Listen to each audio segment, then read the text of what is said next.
Rise in the canyon, that's where I long to be, with my three good companions, just my rifle, pony and me. Bonjour à toutes et à tous, ou bonsoir, ça dépend bien évidemment de l'heure à laquelle vous allez découvrir cette nouvelle émission. Aujourd'hui, Microciné, je reçois Nadia Cohen, pardon, excusez-moi, j'allais dire Nadia Cohen. Merci beaucoup d'avoir accepté cette interview. Merci à vous. J'espère que vous allez bien. Oui, ça va. Ça va. Bon, alors on reçoit Nadia Cohen parce que il y a quelques jours de cela, j'avais demandé aux Impressions Nouvelles, que je salue affectueusement et qui m'ont aidé à préparer cette émission, de me faire parvenir un livre dont le titre m'intriguait énormément. Ça s'appelle Un cinéma en quête de poésie. Alors vous reconnaîtrez bien évidemment Stalker de Tarkovsky, le film de 79 et non pas celui de Soderbergh. D'ailleurs, je pense qu'il ne faut même pas en parler, celui de Soderbergh, il faut rester sur celui de Tarkovsky. Soyons un peu cinéphiles extrémistes, ça fait du bien. Donc c'est édité chez les Impressions Nouvelles et en fait c'est un recueil de pas mal de textes, d'articles sous la direction de Nadia Cohen. Un cinéma en quête de poésie, moi ça me parle beaucoup parce que, étant critique de cinéma, je me suis fourvoyé dans l'utilisation de ce mot-là, à savoir un film poétique, une œuvre poétique. Et ça, ce qui est très intéressant, c'est que dès le départ, dans le texte d'introduction, vous parlez un peu de cela, à savoir qu'on a tendance à ne plus, dites-moi si je me trompe, contredisez-moi, hein. Mais ce que j'ai compris, c'est que, et que j'ai pris pour moi, et tant mieux, c'est qu'on a tendance parfois à ne plus faire attention au premier sens d'un mot et on peut l'utiliser comme ça de manière assez archaïque et donc ça donne des situations peut-être flemmardes où le mot poétique ne veut plus dire quoi que ce soit. Et moi, j'ai beaucoup aimé ça dès le départ que vous... En fait, c'est comme si quand on pose la question, est-ce que l'image a véritablement un sens? Est-ce que vous avez un sens avec l'image? Donc, la première question que j'aimerais vous poser, avant de commencer à parler de la Genèse, et on comprendra pourquoi le livre existe, est-ce que cette situation-là, très inconfortable dans laquelle on utilise ce mot poétique, poésie, un film poétique, une œuvre où il y a de la poésie, est-ce que c'est quelque chose qui vous est apparu progressivement en tête, ou alors c'était très vite, c'est quelque chose qui vous a un peu énervé et vous vouliez remettre un petit peu, comme on dit, les points sur les i par rapport à cela? Oui, je vous remercie pour cette première question qui va bien lancer notre discussion. En fait, en même temps, en vous entendant, je suis un petit peu gênée parce qu'on aurait l'impression que je serais garante des bons usages du terme poétique et que moi seule, j'aurais compris exactement ce que ça signifiait. C'est pas du tout ce que j'entends faire. Enfin, j'espère que c'est pas ce dont on a l'impression. Ah non, je l'ai pas appris comme ça. C'est simplement que je m'étais dit qu'en fait, le terme était souvent utilisé comme un impensé. C'est plutôt ça que je me suis dit. Et je me suis dit, j'ai envie de savoir ce qu'il y a derrière, mais pas de juger les usages, mais de partir des usages, justement, pour essayer de voir ce qu'on appelle poétique au cinéma, mais pas du tout en partant, justement, d'une définition préalable de ce que serait la poésie, que j'aurais pu avoir parce que moi, j'ai une formation littéraire. Je me suis plutôt dit de façon pragmatique, j'ai envie de voir ce que les gens appellent poétique. Et là, j'ai pris un corpus large, c'est-à-dire pas seulement ce que disent les cinéastes, mais aussi ce que disent les critiques, ce que disent aussi parfois les textes promotionnels, parce que c'est parfois un argument promotionnel de dire c'est un film poétique. Et là, il y a parfois un peu de cynisme, il faut bien le dire, ou un peu d'opportunisme, et d'essayer de voir de façon inductive qu'est-ce que les gens appellent aujourd'hui poétique, parce que ça, c'est vraiment une question qui m'intéresse. Voilà, moi, j'ai une formation littéraire, comme je vous le disais, et j'ai travaillé sur la poésie en particulier, mais peut-être que j'y reviendrai tout à l'heure. Et je suis toujours intriguée de voir quand quelqu'un dit dans un contexte prosaïque oh bah lui c'est un poète, oh bah ça c'est poétique, et j'ai voulu être attentive à ça en fait, plus particulièrement dans le domaine du cinéma qui est mon domaine de prédilection depuis quelques années. Et même on dit souvent, j'avais remarqué aussi sur certaines affiches de cinéma parfois cette association de deux mots assez incroyable, une poésie contemporaine. Et je trouve ça assez fascinant parce que cela voudrait dire qu'il y a comme on dit, des vieux films et des nouveaux films, alors que ça ne veut rien dire, hein, mais je trouve ça fascinant, la poésie contemporaine. C'est-à-dire qu'il y a eu un moment où il y avait effectivement une forme de poésie, mais elle n'est plus, elle est hors sujet, mais maintenant, celle-là, elle est contemporaine. Et c'est quelque chose de dit. D'où vient cette idée? Alors, vous l'avez un peu évoqué, mais il y a aussi autre chose, c'est que, en fait, et vous me permettrez, pendant l'entretien, de temps en temps, de lire des extraits de certains textes qui ne sont pas pour moi les meilleurs ou les plus, mais qui m'ont peut-être sensibilisé, et puis de rebondir après là-dessus, et puis surtout on va nommer certaines personnes qui ont participé à cela. En fait, à la base, si j'ai bien compris, c'était un colloque. Et de ces colloques-là est partie l'idée de ce livre où vous avez rajouté, je crois, 3 ou 4 textes supplémentaires. Voilà, d'où vient cette genèse, même si vous l'avez évoqué un tout petit peu dans la première réponse. Ouais, alors si vous me permettez, je remonte encore un tout petit peu en amont par rapport au colloque. En fait, j'étais partie, mais c'était donc avec une collègue à moi, donc que je dois citer, qui est Anne Reverso. On était parties toutes les deux, en fait, du constat que le terme poétique était très souvent utilisé dans le contexte contemporain, ce qui pour nous était un sujet d'étonnement, puisqu'on avait pu avoir l'impression, peut-être dans les décennies précédentes, que le terme était ringardisé, qu'il y avait quelque chose d'un peu kitsch presque, que la poésie, ça aurait été quelque chose soit cantonné au domaine scolaire, on apprend une poésie, soit quelque chose peut-être pour les personnes plus âgées. On avait l'impression et qu'au contraire, on voyait que le terme était souvent utilisé. Je donne un exemple, je sais pas, très souvent les éditos de Stéphane Delorme, quand il était encore au Cahier du cinéma, il recourt très souvent à ce terme, avec une énergie nouvelle, avec même parfois quelque chose de politique, quelque chose de très amélioratif en tout cas. Et on était intrigués, on s'est dit, mais tiens, on dirait qu'il y a quelque chose qui se passe, peut-être qu'il y a une revalorisation du poétique, allons voir. Mais de façon empirique, on n'a pas pris un énorme corpus, on n'a pas fait ça de façon scientifique, on a fait ce qu'on appelait des coups de sonde. On est allé lire comme ça, en utilisant des moteurs de recherche aussi, plein de critiques qui utilisaient ce terme, et je trouve que dans le domaine du cinéma, c'était encore plus patent. Mais on l'a observé dans d'autres domaines aussi. En fait, on avait coordonné ensemble un numéro de la revue Fabulase, pour ceux qui connaissent la recherche en littérature, c'est une revue importante. Et donc là, on avait vraiment lancé une enquête dans plein de domaines, puisqu'on peut même trouver qu'un cuisinier peut pratiquer, parfois on lit, une cuisine poétique. On a trouvé vraiment le terme dans des contextes complètement improbables. Dans le discours politique aussi, on a voulu voir quand est-ce qu'on dit que quelqu'un est un poète et qu'est-ce que ça veut dire. On a vraiment essayé de chercher plein d'usages, partir des usages. Et puis, on a quand même constaté que c'est dans le domaine du cinéma. Enfin, moi, je trouve que c'est là qu'on a trouvé les occurrences les plus intéressantes et les plus fécondes. Aussi parce que dans la critique de cinéma et chez les cinéastes eux-mêmes, cette notion a déjà été pensée. Il y a quelques jalons qui viennent tout de suite à l'esprit, comme Pasolini, Cinema di Poesia, mais pas seulement, en fait, chez d'autres aussi, chez Jean Epstein. Donc, en fait, il y a toute une généalogie qui vient déjà des cinéastes, même si certains repoussent plutôt le terme, enfin, il faut le dire aussi, certains cinéastes ne veulent pas utiliser ce référent-là, peut-être parce qu'ils veulent montrer que le cinéma est un art autonome et qu'il a plus à se définir par rapport au littéraire. Mais beaucoup, en fait, le reprennent à leur compte, et les critiques également. Et donc, en fait, je me suis dit, il y a vraiment beaucoup à faire sur ce sujet. Et ce que j'avais pu lire m'avait toujours semblé à la fois intéressant. Il y a déjà eu des petites choses sur ce sujet, mais toujours, il y a quelque chose qui manquait pour moi au niveau de la rigueur. Je trouvais que le terme n'était pas défini. Que très vite, il suffisait qu'il y ait une métaphore et tout de suite, on allait dire, ça y est, c'est poétique et hop, on n'en parle plus. Et que les gens ne prenaient pas toujours le temps de dire exactement pourquoi ils recouraient à ce terme-là, alors que beaucoup d'autres auraient été possibles. Et donc, j'ai décidé de consacrer tout un colloque à cette question, qui a eu lieu, donc, à l'époque, j'habitais encore en Belgique. Donc, j'ai organisé ça à la Cinémathèque de Bruxelles, pour laquelle j'ai également fait une programmation. Je les en remercie d'ailleurs. Ils font un travail formidable, la Cinémathèque avec un K. À la bibliothèque Leuven, où je travaillais encore en Flandre. Donc, voilà, conjointement, on a organisé ça. Et il y a eu beaucoup de très bonne communication, j'ai trouvé, et je me suis dit que ça méritait d'en faire un livre, en y adjoignant d'autres contributions, et puis une introduction et une conclusion que j'ai vraiment essayé de penser pour que ce soit un vrai livre, pas des actes de colloque, mais de le penser comme quelque chose de cohérent.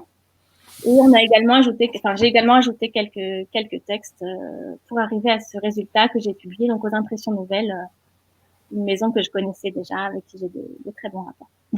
Avant qu'on commence à parler de l'intérieur du livre, à savoir par rapport au texte, au sens même du mot ou des mots, pardonnez-moi cette question un peu technique, mais ça m'intéresse toujours lorsque je discute avec un essayiste ou avec une écrivaine ou un écrivain, etc., de comprendre un peu le style qu'il a utilisé pour mettre en application sa pensée, mais aussi l'architecture du livre. Là, c'est complètement différent parce que c'est un recueil de textes, mais ça m'intéresse aussi, c'est vraiment une curiosité assez forte.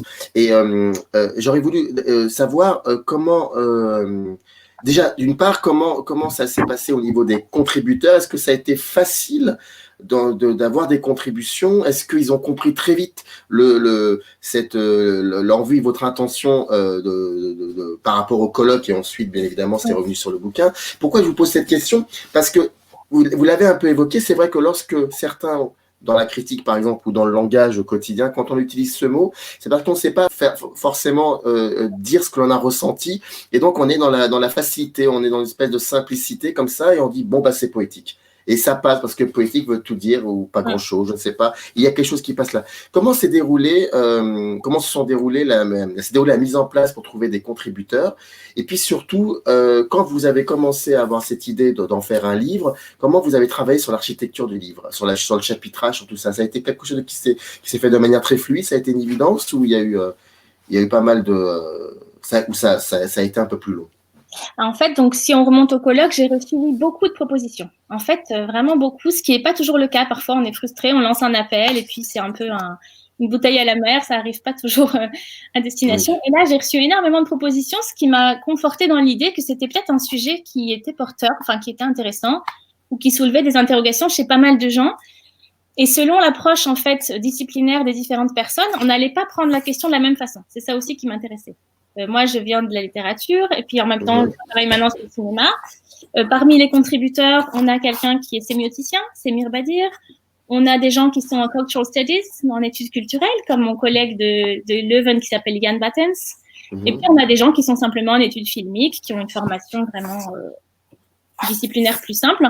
On a quelqu'un qui est en sciences de l'information et de la communication, donc lui qui a vraiment plutôt travaillé sur la manière dont on va utiliser ce terme à propos des courts-métrages poétiques, c'est Jérôme Dutel, pour, voilà, également de façon à, dans le cadre d'un enseignement pédagogique, c'est-à-dire qu'il montre comment ce DVD a été préparé quasiment pour l'usage que pourraient en faire des professeurs. Ça aussi, c'est intéressant. Donc, ça nous ramène à un contexte scolaire. Donc, on avait tous des approches un peu différentes. Mais en fait, pour vous répondre simplement, la structuration du livre, elle reprend celle que j'avais déjà faite pour les journées du colloque, parce que ça marchait bien. Enfin, j'ai fait quelques aménagements. C'est-à-dire que je suis partie des usages, comme je vous le disais tout à l'heure, c'est-à-dire j'appelais ça une étiquette critique. Quand la critique a parlé de poétique, qu'est-ce que ça pouvait vouloir dire? Donc là, ça regroupe un certain nombre d'articles. Ensuite, je me suis dit, mais est-ce que finalement poétique, est-ce que ce serait des procédés? Et là, j'ai fait un certain nombre d'articles, notamment il y en a 2 sur la métaphore. Est-ce que ça suffirait qu'il y ait des métaphores pour qu'on dise qu'un film est poétique? Bah non, c'est pas si simple, etc. Ou est-ce que c'est la question du rythme qui fait le poétique, puisque c'est un élément qui est également récurrent. Et en même temps, je me dis aussi, les procédés, ça ne suffit pas. C'est pas comme s'il y avait une recette. On a pu faire pour obtenir du poétique, et même plusieurs cinéastes disent l'inverse, en fait. Jean Cocteau, par exemple, est extrêmement prudent. Il va dire la poésie, c'est comme un oiseau qui s'effarouche si on veut trop l'approcher. À vouloir faire du poétique, on risque d'arriver quasiment au résultat inverse, ou à une forme de kitsch. Et Tarkovsky est très sensible à la question du kitsch. Un envol de colombe, attention à ce qu'on fait. Il faut pas. Oui, d'ailleurs, il en parle dans Le Temps scellé, d'ailleurs, de ça, de Tarkovsky. Très beau recueil du Temps scellé. Et puis enfin, j'ai voulu aussi qu'on parle du cinéma du réel. Et là aussi, j'ai regroupé à des articles qui parlaient pas forcément de documentaire au sens strict, mais de la façon de créer ou de déceler du poétique simplement dans le rapport qu'on engage au réel. Parce que pour certains, au contraire, ça va pas être un cinéma extrêmement élaboré sur le plan formel, mais ça va être plutôt une idée d'une saisie de quelque chose qui serait poétique dans le réel même ou par le regard que l'on porte sur lui. Et puis enfin, j'ai consacré une partie importante en regroupant plusieurs choses sur quelque chose qui pourrait être jugé finalement annexe, qui est la question de la représentation des poètes à l'écran et de la poésie à l'écran. Je dis que ça pourrait sembler annexe parce qu'il y a beaucoup de films sur des poètes qui ne sont pas du tout poétiques, qui sont plutôt des biopics assez plats, assez géographiques, exactement. Dans leur forme, n'ont rien de... Je ne sais pas, ils n'évoquent pas forcément la poésie. Et puis d'autres, au contraire, c'est ceux-là qui m'ont plus intéressé ici, vont dans leur forme même, dans la mesure où ils veulent parler de poésie, élaborer une forme de recherche formelle par les moyens propres du cinéma pour rendre quelque chose de cette poésie. Et c'est le cas, par exemple, du Patterson de Jarmusch, qui donne lieu à un bel article de Mathias de Jong. Oui, d'ailleurs, il faisait partie de ces textes dont je voulais vous lire un extrait parce que j'ai trouvé ça fascinant. Quand il parle de répétition, ça me parle beaucoup. Avant de parler du livre, juste est-ce qu'on peut dire, parce qu'on a tendance, si, sauf erreur de ma part, il n'y a pas de critique de cinéma parmi les contributeurs. Non, c'est des universitaires. D'accord, ok, c'est marrant, ça je trouve. Ce qui ne veut pas dire qu'ils n'écrivent pas ponctuellement dans des revues. Hein. Oui, non, mais c'est pas un reproche, c'était juste, je trouvais ça assez paradoxal. Enfin, c'est une question de réseau institutionnel, à mon avis. C'est-à-dire que l'endroit où est paru l'appel à contribution, enfin les endroits, parce que je l'ai envoyé assez largement, et ce sont plutôt des canaux qui sont lus par des universitaires. C'est un peu dommage. On pourrait imaginer que ça soit un peu plus poreux que ça, mais non. Ou alors, j'aurais dû les solliciter. C'est vrai que ça aurait été intéressant. Oui, non, mais enfin, je veux dire, c'est comme ça. C'était vraiment. C'est une remarque intéressante. Et c'est vrai que, par exemple, je me dis, Stéphane Delorme, puisque je suis souvent tombée sur lui quand je cherchais des corpus, ça aurait été pas mal de le solliciter. Bonne idée. Ça aurait été pas mal de le solliciter. Oui, pourquoi pas. Enfin, pour la suite, le tome 2, comme on dit. Mais est-ce que on a tendance aujourd'hui, ou depuis 20-30 ans, à créer des catégories, à créer des genres comme ça, qui peut-être n'existent pas forcément réellement, qui sont plutôt abstraits. Est-ce que ce cinéma poétique, est-ce que c'est fini par devenir un genre cinématographique, ou ça l'a jamais vraiment été, selon vous? Non, je pense que on peut pas vraiment parler de genre. C'est-à-dire que mais c'est une bonne question que vous posez. En fait, en gros, l'immense majorité du cinéma est narratif. En fait, on tombe assez vite sur la question du récit quand on réfléchit sur cette question du poétique. Ce qui devrait pas être antithétique d'ailleurs. Hein. Enfin, il faut aussi le dire. C'est pas forcément antithétique, mais en tout cas, l'immense majorité des films sont narratifs. Et quand on parle de poésie à propos d'eux ou de poétique, c'est difficile de dire que ce serait un genre dans la mesure où un genre va se définir par des critères qui vont être formels, syntaxiques, enfin, par des critères de réception, etc. Puisque ça sert à délimiter en gros un horizon de réception, de catégoriser un film dans tel ou tel genre. Et là, en fait, comme on est dans quelque chose qui est beaucoup plus labile, c'est une notion qui est beaucoup plus... qui est fait appel aux affects du spectateur, c'est plus difficile, si vous voulez. Encore que, dans certaines occurrences, cinéma entendu comme poème, ça va désigner un cinéma d'avant-garde. Mais moi, justement, j'ai voulu, dans le livre aussi, essayer de sortir de cette catégorisation trop stricte, mais qui est utilisée. Hein, je cite dans le livre un critique américain très important pour cette question, qui est Paul Adam Stepney, un livre sur le cinéma of poetry, et pour lui, c'est quasi synonyme de cinéma expérimental. Quand on regarde les films dont il parle, ce sont des films qui sont des films d'avant-garde et qui sont peu narratifs, à quelques exceptions près. Il parle quand même de Bergman, par exemple. Et ça me semble pas tout à fait satisfaisant. Mais c'est dangereux même. C'est dangereux. Ouais. Enfin, pardon, excusez-moi de vous interrompre, mais je trouve ça extrêmement dangereux parce que, encore une fois de plus, ça crée une scission, une rupture. Il le fait pas consciemment, bien évidemment, heureusement, je l'espère, sinon il est machiavélique, mais ça crée une scission entre ce qu'on appelle le populaire et les auteurs, les fameux films d'auteurs qui n'existent pas, et le côté populaire. Et je pense que faire ce genre de choses, finalement, ça éloigne et ça donne une certaine incompréhension vis-à-vis, et je pense qu'il y a beaucoup de personnes qui n'iront pas voir ces films-là parce qu'ils ont été catégorisés expérimental ou je ne sais quoi, alors que finalement, ça n'est pas le cas. Enfin, mais c'est aussi une question institutionnelle, c'est-à-dire que ce sont des films qui ne sortent pas en salle. Vous n'allez pas pouvoir voir des films de Stan Brakhage au cinéma comme ça. Vous allez peut-être aller au film Pompidou, vous allez devoir aller, si vous voulez. C'est vrai. En fait, c'est lié. Si vous voulez, ce cinéma, c'est un cinéma qui s'expose, en fait. C'est un cinéma de musée. Je veux dire, d'une certaine façon. Ou alors que vous allez vous procurer sur DVD, ou maintenant qui est en ligne sur des sites comme UbiWeb ou des choses comme ça. Mais non, ce livre est remarquable. Hein. Le livre de Sydney, je ne veux pas avoir l'air de le critiquer. Je veux juste dire que moi, j'ai essayé. C'est parce qu'aussi, quand on fait un livre soi-même, on a envie de faire quelque chose qui n'a pas été déjà fait bien par d'autres. On a envie de chercher ailleurs. Et je pense aussi que plutôt que de parler de scission, comme vous dites, il y aurait un continuum. C'est-à-dire qu'il y a des films qui vont radicaliser une démarche, par exemple en renonçant complètement à la narration, au profit d'autres logiques, et puis d'autres qui vont avoir des moments poétiques ou qui vont créer quelque chose par intermittence. Et je cite dans le livre, par exemple, pour aller un peu, presque dans une forme de provocation, dans le numéro que j'avais co-dirigé donc de la revue Fabula, un universitaire américain qui s'appelle Philip Metz avait fait tout un article justement sur le poétique dans un genre qu'on n'attendrait pas du tout, qui est le cinéma fantastique et le cinéma horrifique. Et le titre de l'article est tout un programme, il s'appelait « Le scintillement de la putréfaction ». Le sentiment de... Le sentiment de la putrescence. Ah oui, c'est très poétique ça. Voilà, on parlait, je ne sais pas, de Argento, de choses qu'on n'aurait pas tout de suite, si vous voulez, attendu. C'est pas Maya Deren, si vous voulez, il est allé chercher justement un corpus qui, par les réseaux d'images, par l'appel à une iconographie, par tout un travail, peut créer chez le spectateur, mais c'est là aussi qu'on voit que c'est beaucoup une affaire de réception. On peut aller déceler des pépites poétiques, même dans des films qui n'ont pas du tout de prétention à être dans ce type de réseau. Ça me semble une idée importante aussi.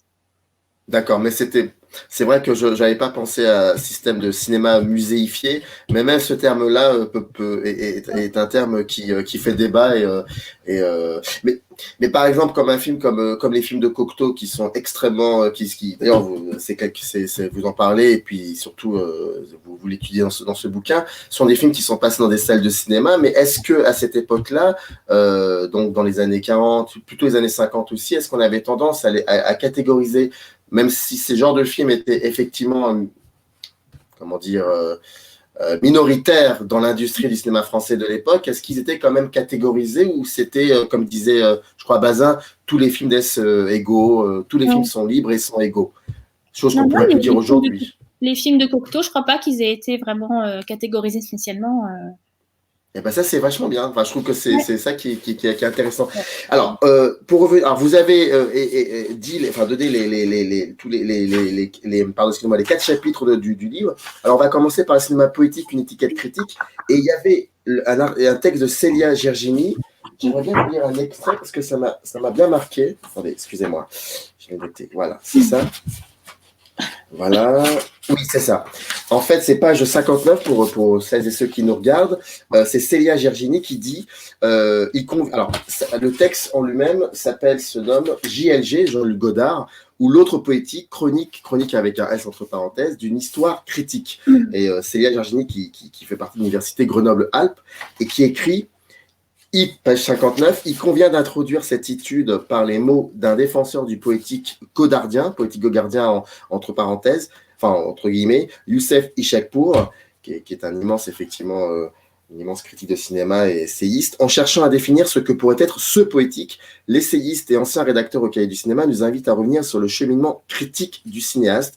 Dans son article, Jean-Luc Godard, cinéaste de la vie moderne, le poétique dans l'historique, il écrit « La poétique n'a pas pour but de désigner ou de définir les choses, mais de produire leur résonance et de faire entendre et voir dans les choses la résonance de l'ouvert et du tout. » Et il ajoute ensuite que c'est cette relation particulière du poétique et de l'historique qui spécifie l'art de Godard, l'accent portant évidemment sur le poétique, sur une attitude de poète, mais dans le sens défini par les romantiques de Iéna, qui implique réflexion critique et humour. Même lorsqu'il raconte des histoires, et c'est là que ça m'a bien perturbé, enfin ça m'a bien intrigué et intéressé, ce qui distingue immédiatement Godard de ses anciens amis des cahiers du cinéma comme Rivette, Romer ou François Truffaut, plus attaché au romanesque, au conte et au drame. J'aime beaucoup ce texte-là parce que il revient sur sur une manière aussi de faire la critique. Sur une manière aussi de travailler cette notion critique. Et on a souvent dit de Godard, ça c'est quelque chose que vous savez, Godard, critique, c'était plutôt un collage de mots, un collage de citations, tout ça. Mais ce que j'aime beaucoup dans ce texte, c'est que ce texte dit non, ça n'est pas que ça, c'est autre chose. Il y a quelque chose de poétique dans cette manière de faire de la critique. Et ça reste de la critique de cinéma. Et c'est ça qui m'avait... C'est pas vraiment une question que je pose, mais c'est plus, voilà, comment j'ai ressenti ce moment-là. Et je trouve ça assez incroyable parce que, et c'est là pour le coup que c'est un véritable exercice littéraire, voire un exercice artistique, la critique du cinéma. Parce que quand on lit les articles de Godard, et je pense par exemple à ce très beau texte sur montage Oh mon beau souci, où il fait quelque chose de fascinant, il reprend un texte littéraire que celui de Balzac, Les eaux avalées, et il dit là, il y a du montage. Là, il y a du montage. Et ça là, pour le coup, on peut dire poétique. J'aime beaucoup cet aspect-là. Et en fait, c'était plus, voilà, c'était pas une question, mais c'était vraiment quelque chose, une sensation que j'avais eue parce que c'était aussi cela, la critique, et c'est quelque chose que je retrouve moins, peut-être. Mais cette poésie, cette manière poétique de parler de la poésie dans d'autres films, et qu'on retrouvera... Est-ce que ça a annoncé aussi le fait que Godard, à ce moment-là, n'est pas forcément qu'un critique, c'est un réalisateur qui commence à faire des films qui ne sont pas encore des films en images, mais des films en écrit? Est-ce que ça commence? Est-ce qu'il y a quelque chose qui est en train de s'installer? Oui, c'est une très bonne remarque que vous faites. Est-ce que je peux me permettre de répondre un peu à côté? C'est-à-dire de parler pas tout de suite de Godard, parce que moi Oui, bien aussi, sûr. ça m'inspire autre chose. Je vous en prie. Super, contrairement, je vous en prie. Non, allez-y. je trouve ça très intéressant ce que vous dites, parce que effectivement, mais là, je vais remonter dans le temps, un vous en peu à prie. mon premier dada, puisque on n'a pas eu l'occasion de le dire, mais en fait, ma thèse portait sur les poètes et le cinéma dans les années 10 et 20. Donc, j'étais vraiment plutôt du côté de la littérature. C'est-à-dire comment les poètes, D'accord. du début du XXe, ont reçu le cinéma, l'ont fait leur pour certains, ont rêvé de cinéma, ont écrit des scénarios, ont écrit sur le cinéma, etc.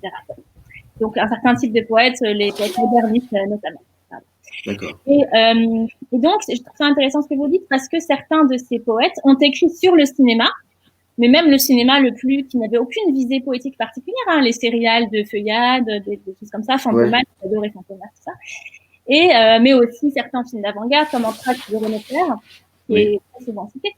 Ben, ils ont écrit sur ces films, mais pas du tout de la manière critique dont qu'on pourrait attendre. Ce qui est d'ailleurs désarçonnant. Moi, quand j'ai commencé à lire ces textes, je me disais, mais c'est pas de la critique. Moi, je pensais trouver quelque chose et je trouve autre chose. Ils faisaient parfois de la critique en poète, c'est-à-dire que c'est la manière dont ils ont reçu subjectivement ces films et qui va donner naissance non pas à un texte argumentatif classique, mais à un jaillissement poétique.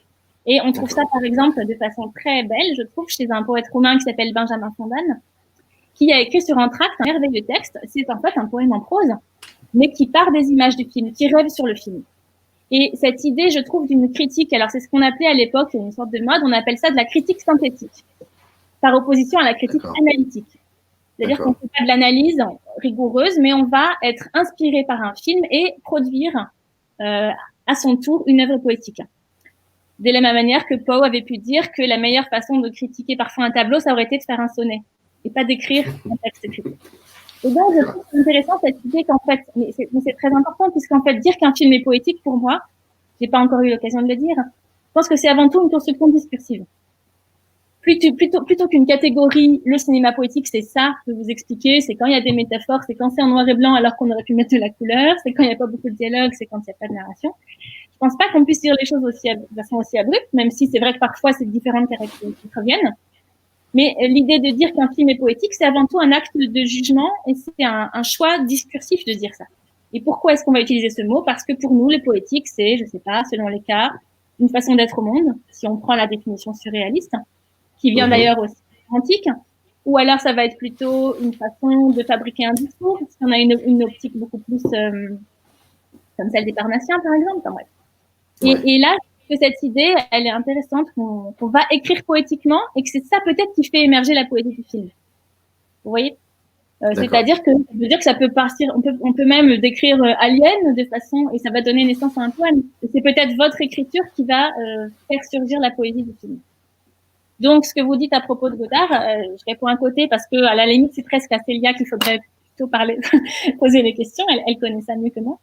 Mais oui, je trouve ça intéressant l'idée que par la critique aussi, on peut faire acte poétique. Ça me semble.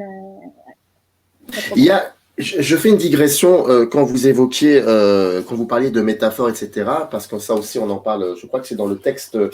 Parce que ça aussi, je l'ai noté. Oui, c'est dans le texte sur poétique du réel chez Bellatar, écrit par Mario Adobatis. On va y revenir aussi. Ça m'a beaucoup passionné. Alors, là, c'est votre avis que j'aimerais avoir. Il y a une séquence dans le film La liste des Schindler.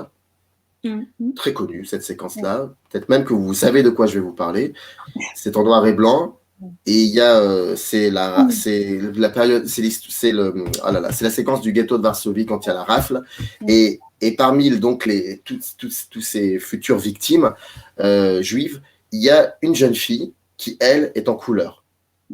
Et à l'époque, je me souviens très bien, les articles extraordinaires, des éloges sur ce moment-là, poétique du cruel, je ne sais quoi. Et je trouvais ça plutôt, personnellement, je trouvais que c'était un symbole très, très, très discutable, voire même de mauvais goût. Et j'aurais voulu avoir votre avis. Là, vraiment, c'est une parenthèse. C'est vraiment dans la digression. C'était pas prévu. J'avais pas prévu de poser cette question.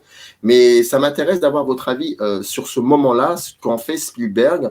Là, il est évident qu'il travaille une forme de poésie, mais Mais je trouve que là, c'est autre chose. On est vraiment, comme vous le dites, dans la construction d'un discours, ce qui peut peut-être nuire, selon moi, à l'intention réelle et honnête et sincère de ce cinéaste par rapport à ce film. Qu'est-ce que vous en pensez de ce moment-là? J'avoue que j'ai vu le film à l'époque, mais alors ça fait tellement longtemps. Alors, je sais que cette séquence, elle est souvent citée. Je pense qu'en fait, pour lui, cette couleur rouge qui après va servir un peu métonymiquement, c'est-à-dire que, si je me souviens bien, hein, on retrouve après le vêtement, c'est ça? Non? C'est ça, exactement. Qui montre que cette fille est allée dans le train et qu'elle est morte, quoi. Je pense que pour lui, enfin, bon, je peux pas rentrer dans sa tête, mais je pense que pour lui, c'est pas tant une recherche de poésie ici qui est à l'œuvre, qu'une idée de raconter par l'image. Et il a dû se dire, mais on peut trouver ça très discutable ou pas très réussi, il a dû se dire, raconter par l'image. Et donc, si je l'ai désigné par une couleur, après, je vais pouvoir métonymiquement, c'est-à-dire, vous vous rappelez ce procédé littéraire qui est de désigner la partie pour le tout pour la partie. On va voir quelque chose de ce rouge et on aura compris métonymiquement que c'était elle qui est morte et ça va devenir quelque chose de poignant. Mais on peut tout à fait trouver ça, effectivement, comme vous dites, un symbole trop appuyé. Je pense ici que c'est pas tellement une recherche de poésie qui est visée. Alors, peut-être que la critique a pu déceler ça parce qu'il y a un jeu, effectivement, sur la couleur. Mais à mon avis, c'est plutôt une forme de narration par l'image et je conçois, comme vous le dites, qu'on puisse trouver que le symbole est pas très réussi, quoi. Je comprends assez bien votre réticence. D'accord. Alors, je referme la parenthèse et qu'on continue sur une petite transition comme ça. Alors, je vais commencer, je vais continuer, mais par la fin, vous allez voir, c'est un peu un bazar, mais organisé cette émission. Ne craignez rien, tout va bien se passer. C'est pour parler de Béla Tarr, en fait. Et c'est donc, je répète, c'est Poétique du réel chez Béla Tarr, un paradoxe pour l'historien. Et ce texte fait partie alors c'est page 235, et ce texte fait partie du chapitre Un corps à corps poétique avec le réel. Et pourquoi Béla Tarr? Pourquoi je lis ce texte? Qui ne veut pas dire que les autres textes ne sont pas bons, mais c'est des sensibilités que je pourrais avoir avec certains cinéastes. Il y a, Mario Adobati écrit, ça c'est dans les entretiens donc Béla Tarr donne, revient sempiternellement la même affirmation, ouvrez les guillemets, travailler sur un film est toujours très concret pour moi. On parle de Béla Tarr, enfin pour celles et ceux qui connaissent un peu Béla Tarr, c'est assez incroyable.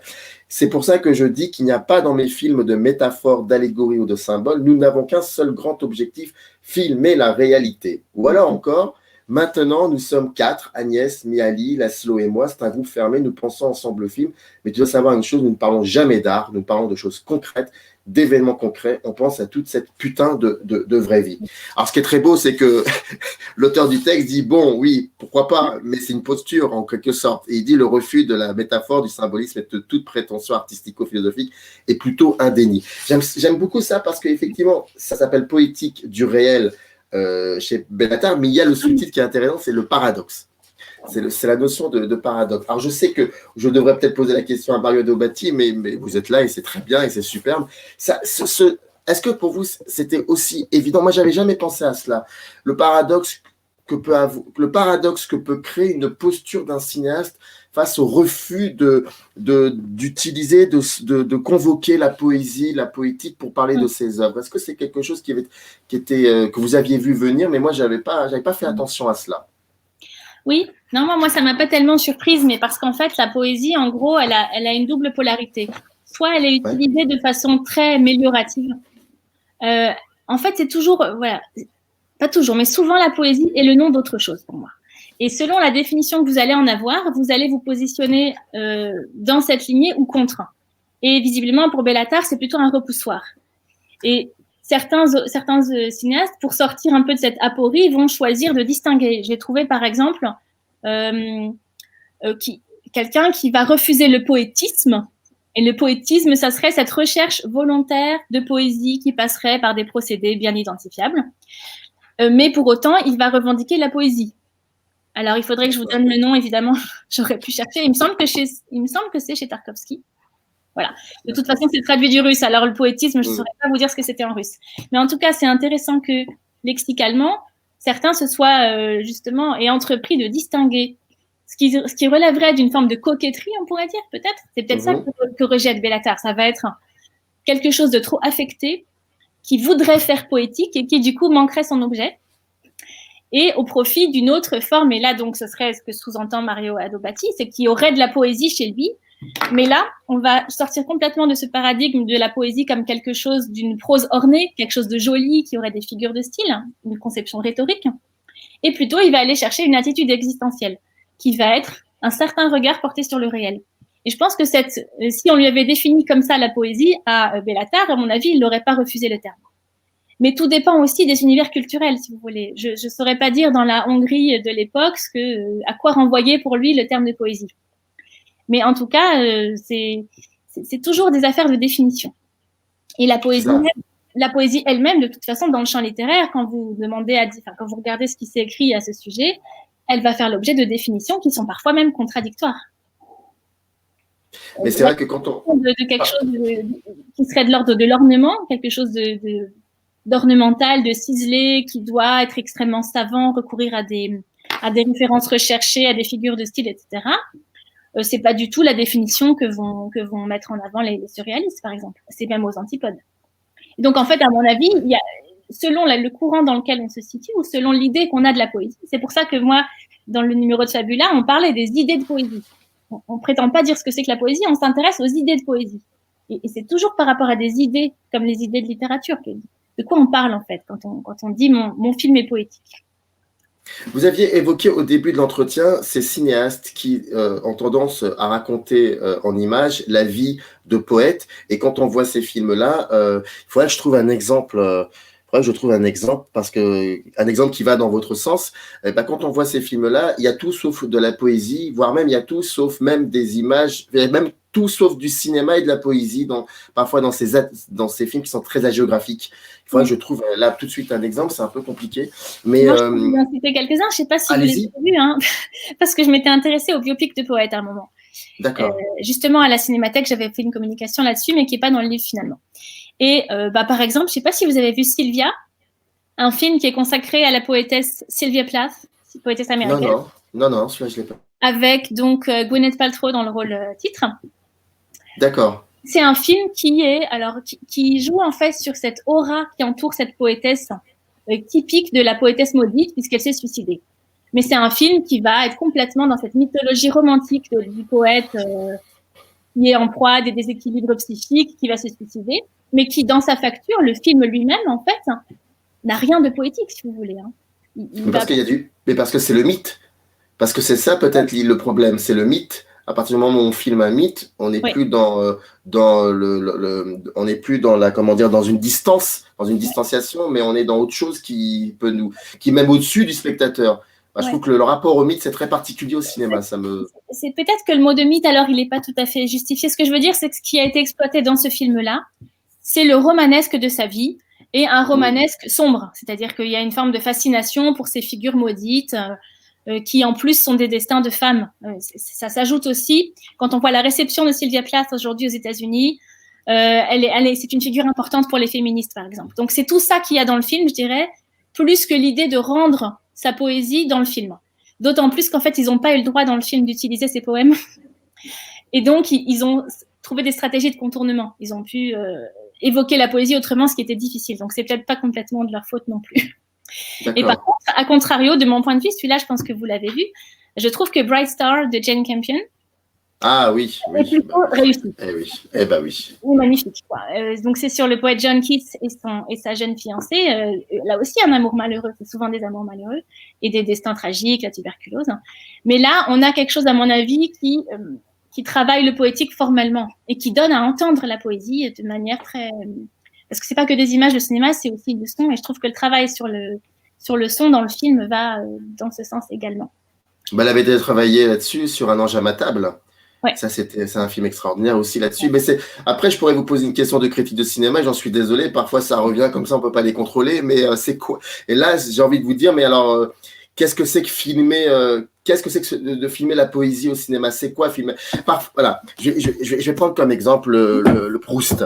On dit, il y a eu pas mal de grands cinéastes qui se sont cassés les dents en voulant adapter Proust. Je pense par exemple à Visconti, qui n'est pas le dernier enfin, voilà, qui est quand même quelqu'un d'assez fondamental dans la narration d'ailleurs, dans le cinéma de narration. Mais il s'est cassé les dents. Et d'autres se sont cassés les dents aussi. Et puis, il y a Chantal Akerman. Bon, il y a eu aussi Raoul Louise qui avait fait, je crois, c'était Le Temps retrouvé, mais ça, c'est autre chose.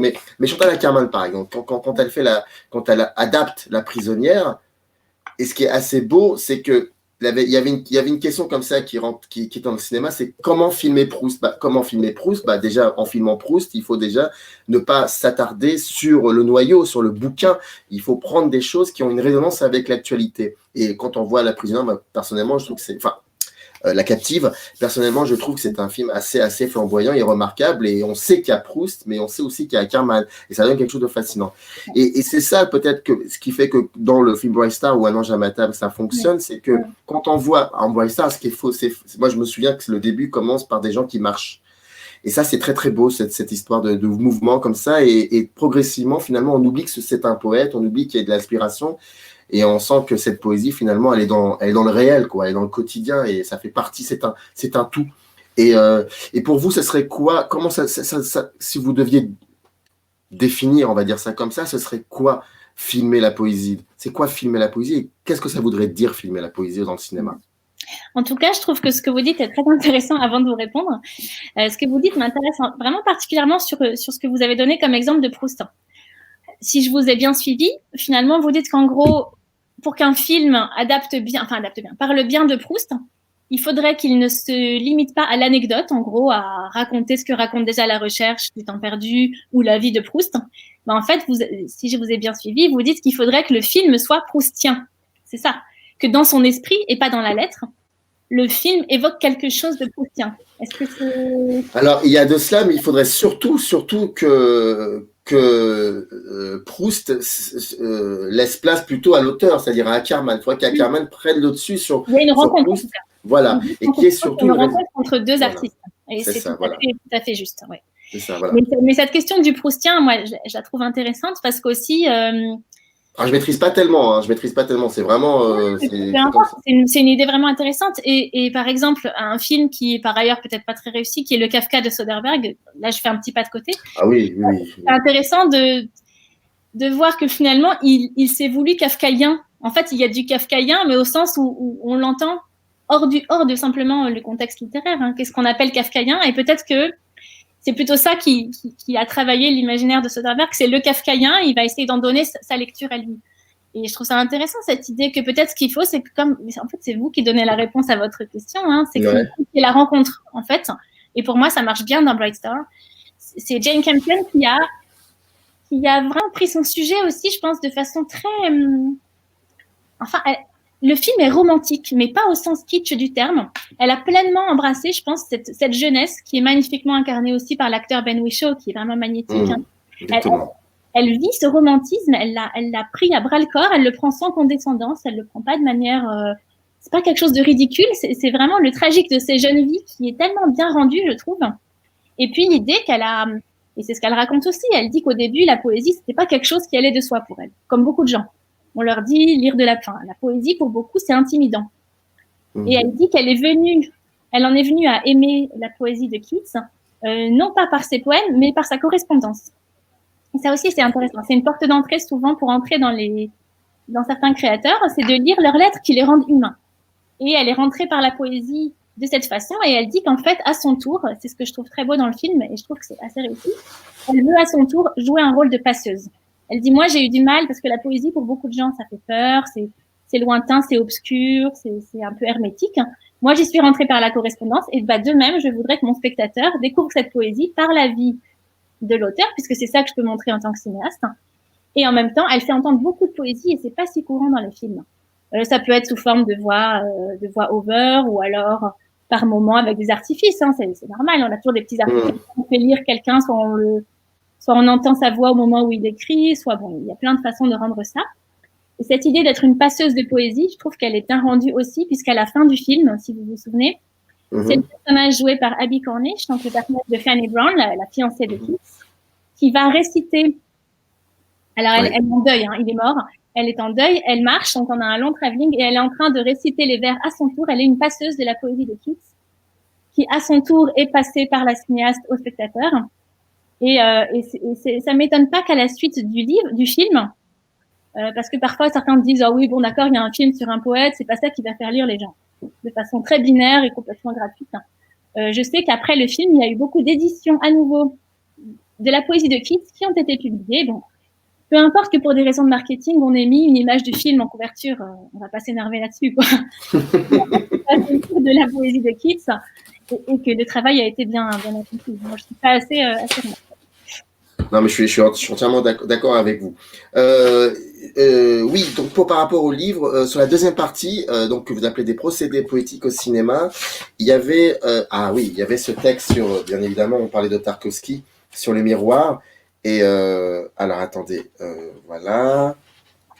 C'est Mélissa Mélodias de l'université Sorbonne Nouvelle Paris 3 et c'est page.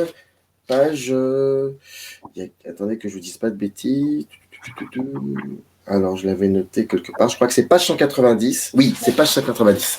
C'est exactement ça. Donc, c'est le sous-chapitre « La figure cinématographique du montage à la composition ». Tarkovsky affirme, donc c'est, je répète pour les spectateurs, pour ceux qui nous regardent, c'est dans la deuxième partie, c'est dans les procédés poétiques au cinéma. Et donc, Tarkovsky dit...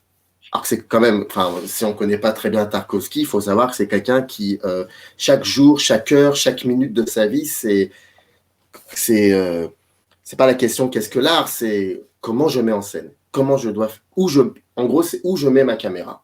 C'est la grande question de Tarkovsky. Où dois-je poser cette caméra? Et je trouve ça, il faut lire le journal de Tarkovsky qui est un grand film aussi, peut-être son chef-d'œuvre d'ailleurs. C'est incroyable le journal de Tarkovsky. Donc Tarkovsky affirme que c'est pour réfléchir sur les limites du système qu'il appelle figuratif, qu'il choisit d'utiliser ce terme défini dans son article de la façon suivante. La dominante souveraine de la figure cinématographique est le rythme qui exprime l'écoulement du temps à l'intérieur du plan. Il convient tout d'abord de noter que, contrairement aux acceptions courantes du rythme au cinéma, Tarkovsky distingue tout à fait le rythme du montage. Pour lui, le rythme cinématographique n'est pas construit par l'enchaînement des plans, ni même leur durée, mais par la tension du temps qu'ils contiennent. C'est le mot rythme, moi, qui me façonne, qui me construit, que j'adore. Et cette tension du temps qu'ils contiennent, dont parle Mélissa Mélodias, est-ce que c'est ça la quête de poésie de Tarkovsky? Est-ce que c'est dans cette tension du temps auquel je n'avais jamais pensé? Et je sais que Tarkovsky est un cinéaste dont je suis très sensible. Est-ce que c'est ça, en fait, dont veut parler Mélissa? Est-ce que c'est ça pour vous? Il me semble que c'est très juste. Je pense que là, elle a vraiment mis le doigt, à mon avis, sur ce qui fait que ce cinéma peut être jugé poétique. Et vous qui connaissez bien les textes de Tarkovsky, apparemment, vous savez qu'il a des mots très durs contre le montage. Alors, il ne faut pas le prendre de la mauvaise façon, si vous voulez. Il a été formé à l'école russe, qui est donc une école où le montage joue un rôle discursif. Lui, au contraire, il va valoriser un rapport au spectateur qui est extrêmement respectueux, où il veut laisser une grande marge d'interprétation et de liberté à son spectateur. Il ne veut pas le guider par un montage trop dirigiste, justement. Et donc, il veut qu'on soit sensible à la durée interne du plan, laisser le temps à la durée de s'écouler pour que le spectateur soit attentif. Quand un plan dure, en fait, il se passe des choses. Et on va être attentif à des éléments qui ne sont pas soulignés, si vous voulez, qui ne vont pas être surlignés par un montage trop explicite. Et je trouve qu'effectivement, c'est en cela que l'on peut lier complètement tous ces textes sur le rythme et ce qu'il dit par ailleurs du poétique, qui, comme je vous le disais, chez lui, doit se distinguer d'une poésie recherchée délibérément, mais doit plutôt être une forme de confiance en l'intelligence du spectateur. Il faut laisser le spectateur interpréter. Alors là, vous êtes ma nouvelle meilleure amie. Je suis entièrement d'accord avec vous. S'il y a bien une chose que je n'ai pas arrêté d'embêter mes proches ou dans mes critiques de cinéma, c'est que pour moi, le grand cinéma, c'est celui qui fait confiance au spectateur. Vraiment, vous avez dit quelque chose qui me touche particulièrement et je suis entièrement. Et c'est pour ça que Tarkovsky est un grand cinéaste finalement. C'est quelqu'un qui dit: je sais que vous êtes ce que vous êtes, je vous fais confiance, il n'y a aucun souci à cela, mais essayez d'accepter un petit peu mon univers. Et alors qu'en même temps, il est réputé être extrêmement élitiste. C'est ça en fait, ce qui est un peu presque, c'est pas triste, mais je trouve ça curieux qu'il soit réputé être extrêmement élitiste. Et c'est vrai que c'est un cinéma qui est difficile si on est habitué à quelque chose qui est très monté, qui est rapide, où le sens est explicite. Et en même temps, dans son discours, on voit que c'est sincère, il a vraiment envie de s'adresser à tout spectateur, à un spectateur lambda, et de voir, il pense vraiment, il est confiant dans sa foi à pouvoir communiquer des sensations. Il dit qu'il faut que je les ai moi-même éprouvées pour après pouvoir les transmettre à mon spectateur. Donc il y a vraiment l'idée de quelque chose de transitif. Il faut que le cinéaste soit traversé par un affect pour pouvoir après le faire sentir à son spectateur en faisant confiance à son interprétation. C'est son idée. Je ne sais pas si ça a été vérifié dans les faits. Mais il y avait comme ça une espèce pas de lutte, mais c'est assez paradoxal, un peu contre un système de montage hollywoodien. Et ce qui est très drôle, c'est que je crois son premier court-métrage, si je ne me trompe pas, c'était donc l'adaptation du bouquin d'Hemingway, Les Tueurs. Et en fait, il y avait un lien très fort avec le film de Sionmac, Les Tueurs. Et il y avait comme ça une espèce de... C'est comme quand Howard Hawks répond à Fred Zinman quand il fait Le train sifflera 3 fois et qui dit: non, mais ce film, c'est pas possible, c'est n'importe quoi. Et il fait Rio Bravo. Et j'aime bien quand deux cinéastes dialoguent. Et là, pour le coup, Tarkovsky dialoguait pas forcément avec Sionmac, mais plutôt lui disait: c'est pas comme cela qu'il faut faire les choses, et c'est autrement. La dernière partie du livre, c'est Poète à l'écran. Vous l'avez aussi un peu évoqué dans l'entretien quand vous parliez de Cocteau, et surtout de Patterson de Jim Jarmusch, qui est pour moi un film extraordinaire. Et encore, il y a quelques films comme ça de Jarmusch, les derniers surtout, qui sont pas compris, mais qui sont malheureusement trop sous-estimés. Et donc, quand je vois du poème comme viatique et valeur de la poésie dans Patterson, je m'empresse d'aller lire le texte de Mathias de Jong, on dit. De Jong. Donc, c'est page 335. Je répète, c'est sur le poète à l'écran. Et donc, voilà, que je ne me perde pas. Attendez. C'est au niveau de la répétition que j'avais trouvé ça incroyable. Attendez que je vous dise pas de bêtises. Oui. Alors, c'est présence de la poésie dans Patterson, répétition, mais surtout différence. Alors, donc... C'est du poème comme viatique, valeur de la poésie dans Patterson, et c'est donc Arba, SA, Saint-Luc, Bruxelles, voilà ce qui est dit. La poésie et ses procédés formels remplissent une fonction déterminante dans le cinéma de Jarmusch, amateur de littérature lui-même, poète à ses heures perdues, poète non publié, ce qui n'est pas sans importance. Le cinéaste a maintes fois fait état en interview de la frontière extrêmement poreuse qu'il établit entre l'écriture de ses poèmes et celle de ses films. D'une forme à l'autre, il y aurait, affirme-t-il, une communication naturelle. Si l'on se fie à l'opinion dominante et que l'on accepte les simplifications outrancières, on ne peut nier que la poésie au sens restreint du terme et l'émotion poétique au sens plus large, pour reprendre la distinction opérée par Paul Valéry, sont toutes deux intrinsèquement liées à la notion de rythme, entendu là aussi de façon trop sommaire, comme retour plus ou moins régulier d'un repère constant, produisant le sentiment d'un ensemble cohérent de rapports. Et là, il écrit que les films de Jarmusch soient si souvent labellisés poétiques, par la critique, mais aussi par la littérature plus savante, s'expliquerait dès lors notamment par le caractère répétitif et l'impression générale d'organicité et de consonance que produit ce jeu de répétition. C'est juste génial. Pourquoi ? Parce que pratiquement certains films, voire les derniers films, dont je pense un qui s'appelle avec Bill Murray, où il joue ce rôle d'ancien, espèce de dragueur vieillissant qui retourne voir ses... Broken Flowers. Et je me souviens, les gens complètement perturbés par ce film où il se passe rien. Tout le monde disait il se passe absolument rien, alors que pas du tout, il se passe pas mal de choses pour celles et ceux qui veulent voir. Et je trouve ça intéressant quand il parle de répétition, d'organicité, parce que quand on voit aussi Patterson, il y a cette idée de répétition, d'ailleurs même dans la narration, mais on a cette impression que c'est comme vous l'aviez dit à un moment, il y a cette durée qui s'installe dans le plan, et quand on voit ce plan, qu'on revoit toujours ce même plan, il y a toujours une nouvelle chose qui arrive.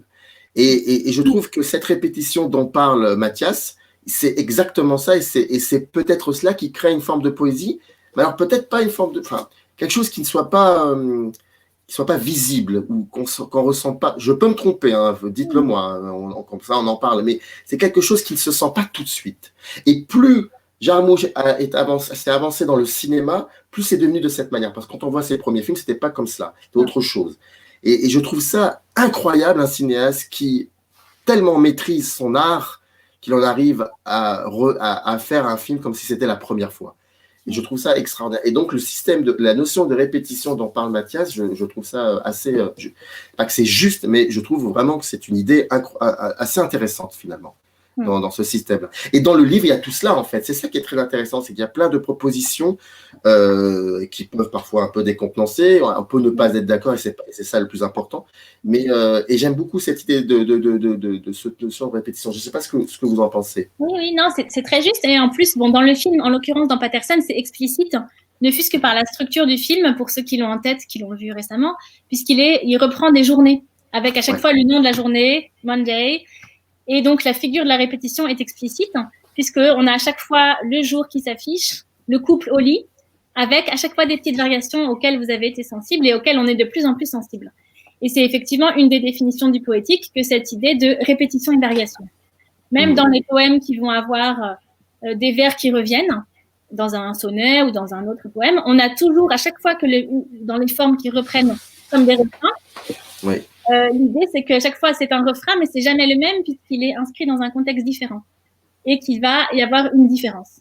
De même, le principe de la rime, d'accord, ça va créer un écho sonore, mais à chaque fois, ça ajoute quelque chose de différent puisque le premier mot est associé à un nouveau mot. Donc, répétition et variation, c'est une des définitions formelles importantes de la poésie aussi.